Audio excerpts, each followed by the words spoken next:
একবার একটা বাচ্চা তার বাবাকে জিজ্ঞাসা করে, বাবা, আমার জীবনের মূল্য কি? তখন তার বাবা বলে, যদি সত্যিই তুমি নিজের জীবনের মূল্য বুঝতে চাও, তাহলে আমি তোমাকে একটা পাথর দিচ্ছি। তুমি এই পাথরটা নিয়ে মার্কেটে চলে যাও। আর কেউ যদি এর দাম জিজ্ঞাসা করে, তাহলে তুমি মুখে কিছু বলবে না, শুধু হাতের দুটো আঙ্গুল দেখিয়ে দেবে। এরপর সেই ছেলেটা মার্কেটে চলে যায়। সে কিছুক্ষণ সেখানে এমনি এমনি বসে থাকে। কিন্তু কিছুক্ষণ পর এক বয়স্ক মহিলা তার কাছে আসে আর সেই পাথরটার দাম জিজ্ঞাসা করতে থাকে। সেই ছেলেটা কিছু না বলে শুধু দুটো আঙ্গুল দেখিয়ে দেয়। তখন সেই বয়স্ক মহিলা বলে, এর দাম কি 200 টাকা? ঠিক আছে, আমি এই পাথরটা তোমার কাছ থেকে কিনে নেব।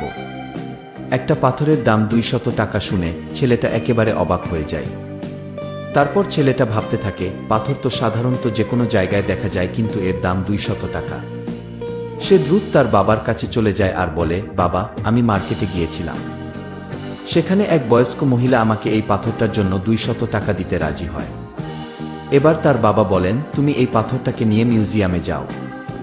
আর যদি সেখানে কেউ পাথরটার দাম জিজ্ঞাসা করে, তাহলে তুমি মুখে কিছু বলবে না, শুধু দুটো আঙ্গুল দেখিয়ে দিও। সেই ছেলেটা মিউজিয়ামে চলে যায় আর সেখানে এক ব্যক্তির নজর পড়ে ছেলেটার পাথরের দিকে।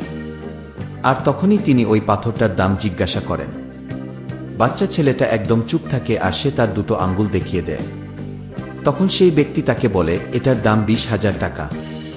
ঠিক আছে, আমি এই পাথরটার জন্য তোমাকে 20,000 টাকা দিতে রাজি আছি।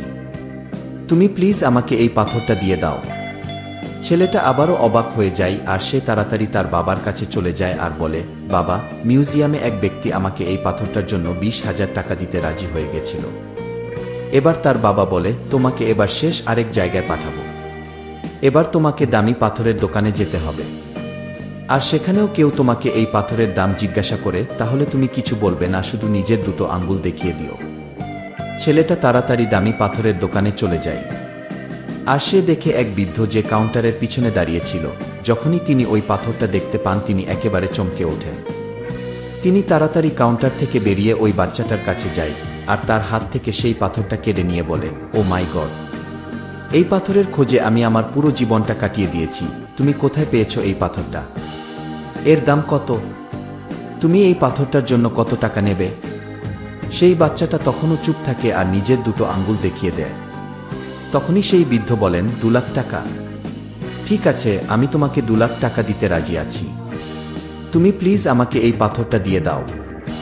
সেই ছেলেটা তখন নিজের চোখকে বিশ্বাস করতে পারছিল না। সে দ্রুত তার বাবার কাছে চলে যায় আর বলে, বাবা, এক বৃদ্ধ ব্যক্তি এই পাথরের জন্য 2 লাখ টাকা দিতে রাজি। তখন তার বাবা তাকে বলেন, এবার বুঝলে তো তোমার জীবনের মূল্য কি? আসলে বন্ধুরা, আপনি নিজেকে কোথায় রাখবেন তার উপর নির্ভর করবে আপনার জীবনের মূল্য। এটা আপনাকেই ঠিক করতে হবে যে আপনি 200 টাকার পাথর হতে চান নাকি 2 লাখ টাকার। আমাদের জীবনে এমন অনেক মানুষ থাকে যারা আমাদের অনেক ভালোবাসে, যাদের কাছে আমরাই তাদের সবকিছু। আবার কিছু মানুষ এমনও থাকে যারা আমাদের শুধুমাত্র একটা বস্তুর মতো ব্যবহার করতে পছন্দ করে, তাদের কাছে আমাদের কোনো মূল্য নেই। এবার এটা আপনার উপর নির্ভর করবে যে আপনি নিজেকে কোথায় রাখবেন আর কার কাছে আপনার জীবনের মূল্য কি হবে। বন্ধুরা, এই ভিডিওটা সম্পর্কে আপনার মতামত আমাকে কমেন্ট করে জানান। আর ভিডিওটা উপকারী মনে হলে একটা লাইক করুন এবং বন্ধুদের সাথে শেয়ার করুন। Thanks for watching.